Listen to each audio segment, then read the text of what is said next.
ఎన్డీఏకి ఓటు వేయడం అంటే విశాఖ ఉక్కు ప్రైవేటుకు వేసినట్టే అని ఒక కొత్త అంటే వీళ్ళు ప్రతిపక్షాలు ఈ అంశం మీద మాట్లాడేది అంశం ఏంటంటే గంగవరం పోర్టుని ఏం చేశారు, స్టీల్ ప్లాంట్ని మీరు కాపాడారు, గంగవరం పోర్ట్ని అదానికి ఇవ్వాల్సిన అవసరం ఉన్నది, వీళ్ళకు ఉన్న షేర్ని కూడా అమ్ముకోవాల్సిన పరిస్థితి. Let we not divert ourselves. Varma ఇప్పుడు ఈ అదాని గంగవరమే కాదు, ఇంకొక భోగాపురం ఎయిర్పోర్టే కాదు, లేకపోతే కృష్ణపట్నమే కాదు, అవన్నీ అదానికి ఇచ్చారు. అవన్నీ అంతకుముందు ఇచ్చారు, ఇప్పుడు ఇచ్చారు, కొనసాగింపే. ఇక్కడ సమస్య అంతా ఆంధ్రుల హక్కు అని ప్రాణాలు అర్పించి తెచ్చుకున్న విశాఖ ఉక్కు ఫ్యాక్టరీ ప్రైవేటీకరణకు బాహాటంగా ప్రయత్నం చేస్తుంటే దాన్ని వీళ్ళు ఎందుకు నిలదీయలేదని మనమే చాలాసార్లు అన్నాం కదా. జగన్ ఏమంటాడంటే గతసారి మోడీ వచ్చినప్పుడు నేను కనీసం విజ్ఞప్తి సభలో చదివాను, మీరు అది కూడా చేయలేదు కదా. పవన్ కళ్యాణ్ కానీ, లోకేష్ కానీ, చంద్రబాబు నాయుడు కానీ ఈ రెండు సభల్లో ప్రధాని సమక్షంలో కనీసం మా ప్రజలు ఇలా కోరుకుంటున్నారని ఒక మాట చెప్పుంటే కొంచెం పరువుగా గౌరవంగా ఉండేది. పైగా ఉత్తరాంధ్రలో సీట్లు ఓట్లు వాళ్ళకి అక్కర్లేదా?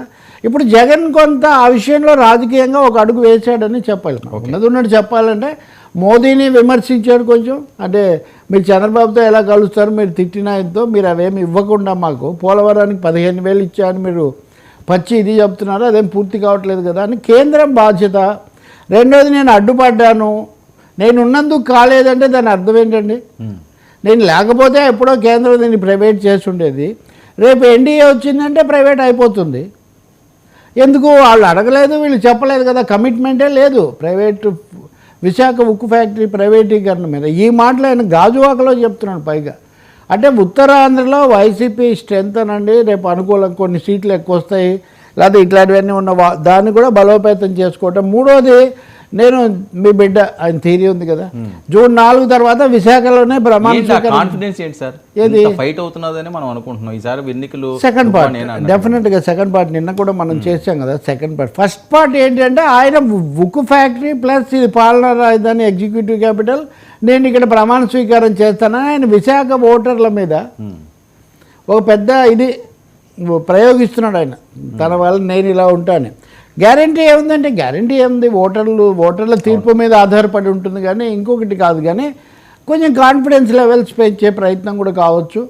రెండవది, వర్మ వింటున్న దాన్ని బట్టి చూస్తే ఉత్తరాంధ్ర అనేది నిజానికి మొదట్లో చాలా వన్ సైడెడ్గా ఎక్కువ పవన్ కళ్యాణ్ అక్కడికి వెళ్ళాడు, చంద్రబాబు వెళ్ళాడు, అచ్చెన్నాయుడు అచ్చంగాదే ఇవన్నీ అక్కడే చాలా జరగబోతుంది అనుకున్నారు. కానీ ఇప్పుడు వచ్చేసరికి అది పోటాపోటీ అన్న విజయనగరం అనుకూలం అని అందరూ ఒక మాట ఎందుకు అంటున్నారో మనకు తెలియదు.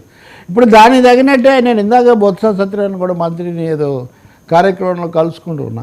ఇప్పుడు బొత్స మీద పోటీకి అంటే కనీసం ఇద్దరు తెలుగుదేశం నాయకులు వెనక్కి పోయి ఇంకొక ఆయన ఎక్కడి నుంచో తెచ్చి ఇక్కడ పెట్టి ఇదంతా ఈ వాతావరణం రాజకీయాలలో కొన్ని కనిపిస్తూ ఉంటాయి కదా. సో ఎందుకు ఇది వచ్చింది, ఎట్లా వచ్చింది, విశ్వసనీయత అనేది సమస్యనా, లేకపోతే ఓటర్లు ముఖ్యంగా విశాఖ ఉక్కు వెనకబాటుతనం దీన్ని తీసుకున్నారా మనకు తెలియదు. కానీ ఎజెండా సెట్టింగ్ చేశాడు. నా ఉద్దేశంలో జగన్ ఎజెండా తన వైపు, వైసీపీ ఎజెండా ఉత్తరాంధ్రలో సెట్ చేసుకునే ఒక ప్రయత్నం తీవ్రంగా చేసినట్టున్నారు. దాంతో ఏమైందంటే తెలుగుదేశం అభ్యర్థిగా ఉన్న భరత్ కూడా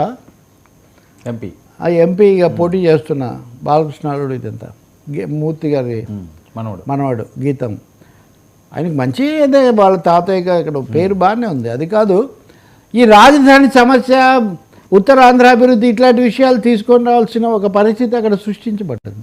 సో నిన్న జగన్ చేసిన ప్రసంగంలో ధైర్యం చేసి మోదీ మీద ఒక మాట కొంచెం అంటే అవతరాలు కాళ్ళు మొక్కుతున్నప్పుడు పవన్, మీరు కూడా అడిగారు కదా నిన్న, పవన్ కళ్యాణ్ ఎంత మెచ్చుకోవచ్చు, మరీ అట్లా చేయాల్సిన అవసరం ఉందా, అంత స్తుతి అన్నట్టుగా. కాబట్టి రాజకీయం నడుస్తుంది ఇక్కడ. ఇవి కేవలం అంటే మీరు ఇందాక చెప్పిన మిగతా వాటితో దీన్ని కలపలేము. వీళ్ళిద్దరేమో ముఖ్యమంత్రులు, జగన్మోహన్ రెడ్డి, రేవంత్ రెడ్డి.